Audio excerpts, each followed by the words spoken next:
जानिए छापेमारी में मिले पैसे, गहने और प्रॉपर्टी का क्या करती है जांच एजेंसियां। परिवर्तन निदेशालय ईडी पश्चिम बंगाल के हाई प्रोफाइल शिक्षक भर्ती घोटाले टीचर घोटाले में अपनी छापेमारी के दौरान पार्थ चटर्जी की करीबी अर्पिता मुखर्जी के घर से 50 करोड़ रुपए से ज्यादा कैश और सोना बरामद हो चुका है। अर्पिता के घर पर छापेमारी के बरामद कैश की तस्वीर सोशल मीडिया पर वायरल हो रही है। कई लोगों के मन में यह सवाल उठता है कि आखिर इतनी बड़ी तादाद में मिले कैश का क्या होता होगा। आइए आपको बताते हैं कि आखिर इस प्रकार की छापेमारी में बरामद पैसों के साथ एजेंसियां क्या करती हैं। जब्त कैश और कीमती सामान का पंचनामा। जांच एजेंसियां छापेमारी में जो भी सामान जैसे डॉक्यूमेंट, कैश और अन्य कीमती सामान जैसे चांदी, सोने, गहने के जब्त करती हैं। सबसे पहले उनका पंचनामा तैयार करती है। पंचनामा तैयार करने के बाद जब अधिकारी यानी आईओ उस पर साइन करता है, पंचनामे के 2 स्वतंत्र गवाहों के साइन लिए जाते हैं।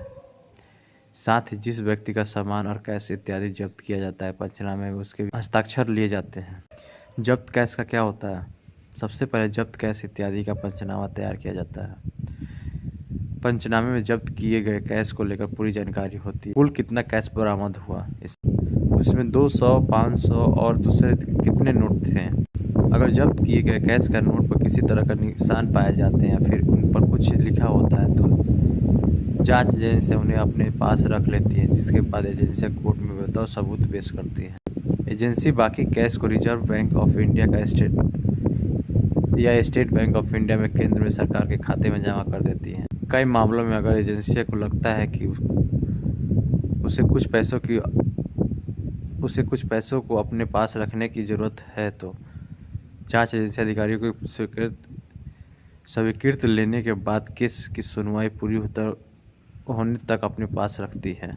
प्रॉपर्टी को लेकर ये कहता है कि नियम, जहां तक ईडी का सवाल है, उसके पास पीएमएलए के सेक्शन 5(1) के तहत संपत्ति को अटैच करने का अधिकार है। एजेंसियों द्वारा अदालत में संपत्ति का जब्त साबित करने पर पीएमएलए के सेक्शन 9 के तहत सरकार उसे अपने कब्जे में ले लेती है। जब ईडी किसी भी प्रॉपर्टी का अटैच करती है तो उसके बाहर एक बोर्ड दिया जाता है, जिस तरह से लिखा होता है, यह संपत्ति खरीद बिक्री या इसके इस्तेमाल नहीं किया जा सकता। आपको बता दें कि ईडी पीएमएल के तहत अधिकतम 6 महीने या 180 दिन तक ही किसी संपत्ति को अटैच कर सकती है।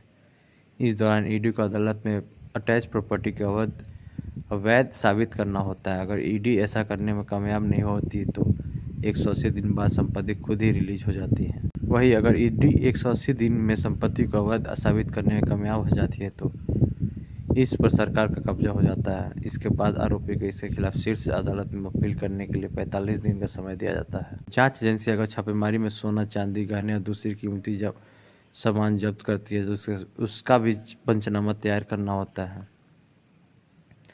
पंचनामे में इस तरह की बात पूरी जानकारी दर्ज की जाती है कि कितना सोना, कितना चांदी और दूसरे जेवरात बरामद किए गए, उसकी कीमत इत्यादि के बारे में बताया जाता है।